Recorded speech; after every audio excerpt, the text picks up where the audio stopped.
Goedendag. Een groot deel van Zeeland gaat op slot voor drones. De maatregel dreigt stilletjes te worden ingevoerd. De vliegers zijn er allerminst over te spreken.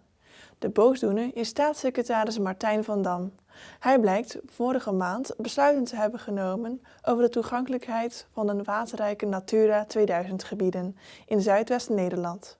Dit gaat over het Veersemeer, Ooster- en Westerschelde, Staafdingen, Grevelingen, Haringvliet en Hollandsdiep.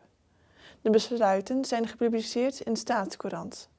Bezwaren moeten uiterlijk deze week zijn ingediend. Niet alleen drones worden boven de Zeeuwse wateren aan banden gelegd.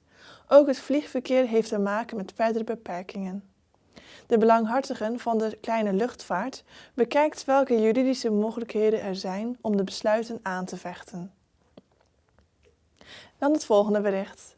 In november is het aantal verkochte woningen in Zeeland met 8,2% gedaald. Dat blijkt uit de gepubliceerde cijfers van het kadaster.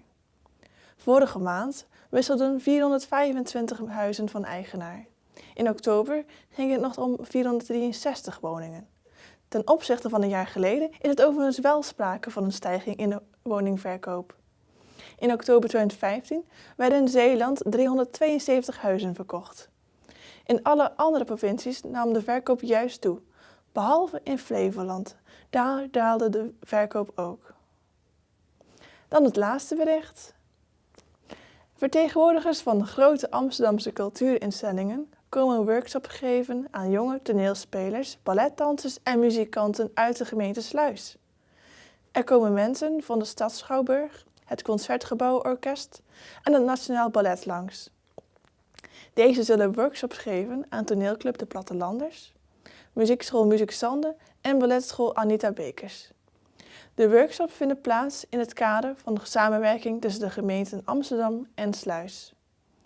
De hoofdstad heeft een uitwisselingsovereenkomst met 3 krimpgemeenten in Nederland.